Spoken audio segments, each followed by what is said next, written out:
Stuart Pearce is with us. Stuart, you were up in the northeast last night. Did news of this 4-1 scoreline permeate quite quickly? It certainly did. Firstly, at the dinner I was at, everyone was hooked on their phones and whatever. And on the train coming back down, every guard and ticket attendant wanted to make a beeline to me to get my feedback on how well Newcastle had done. And there's been a representative of the Jim White Foundation, your charity outside, Yes. that has given me bank details to pass on to Simon. Stuart, I'm glad you're with me on this one.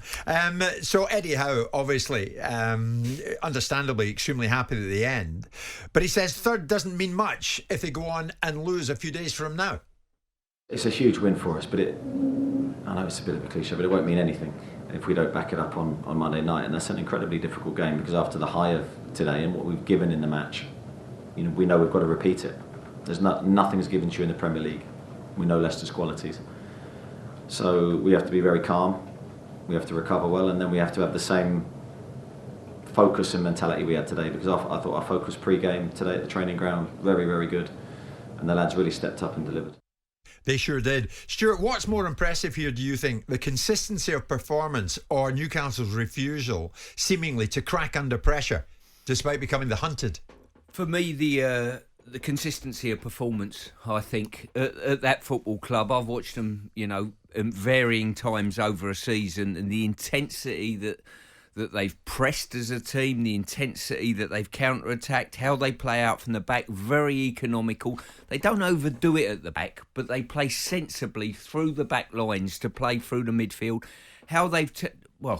listen, don't get me on to Almiron and Joe Linton, how good they've been. Joe Linton, how he's turned Joe Linton round to be... he was playing... I went to Leeds last week and he's playing as a holding midfield player. From being a centre-forward, he's all-energy midfield. He's a holding midfield player 1 minute. He's playing on the width the next. And how he's turned him round. And it's just such a success story, all levels. And the stadium, the crowd... the intensity in the stadium. The thing. You've played there and you've worn the shirt in front of those home fans. It really is Fortress St James's Park. Newcastle, Stuart, I didn't know this until this morning, have not lost a night game at St James's Park under Eddie Howe. So if ever there was a match made in heaven, it's Newcastle United and Eddie, and the two go hand in hand. Who knows under the lights what they'll go on to achieve, how long this run can go on. Who knows what's on for next season? Do they finish top four? Next season? Yeah. Every chance. Put it this way, they've got the financial clout to go in the market if they're astute with who they bring in, not just going out there and buying players. Where I think Eddie's been cute, 2 Januaries ago, he went out and he got Trippier, he got Pope, and he got Dan Burn. Brilliant acquisitions.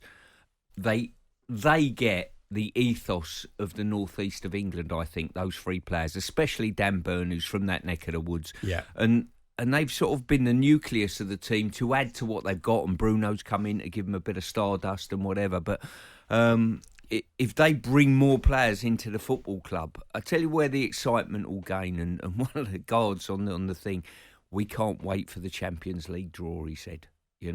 And when they're already there. Exactly. I was up there last time. Last time I was there, we were playing in the Champions League, and you're playing Barcelona, PSV, and I think Kiev were in our group. And once the group gets picked and they're in the Champions League, the excitement will rank right up at Newcastle. Jim White and Simon Jordan, Monday to Thursday morning, 10 till 1. On AM, on DAB, via the talkSPORT app and on your smart speaker. talkSPORT.